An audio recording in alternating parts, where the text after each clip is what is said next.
एक लड़की की शादी का दिन था। घर में खुशियों की रोशनी थी। हर तरफ रौनक बिखरी हुई थी। दुल्हन अपने कमरे में बैठी मेकअप करवा रही थी ताकि शादी की महफिल में सबसे ज्यादा खूबसूरत नजर आए। इसी दौरान अज्जान की पुकार गूंजी। उसकी माँ ने नरमी से कहा, बेटी चलो नमाज पढ़ लो। दूल्हा, महफिल, सजावट सब बाद में, अल्लाह का बुलावा पहले है। लेकिन लड़की ने रुखाई से जवाब दिया, अम्मी अभी नहीं, वजू किया तो मेकअप खराब हो जाएगा, बाद में पढ़ लूंगी। माँ ने फिर समझाया, बेटी असली खूबसूरती इबादत में है। मगर लड़की की जिद नहीं टूटी।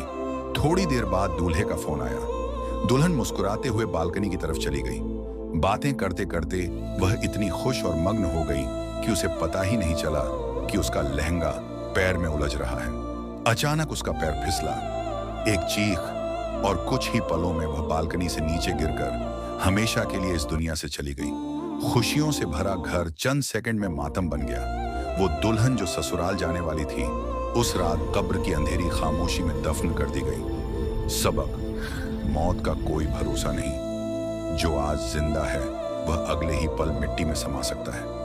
नमाज को कभी हल्का न समझें।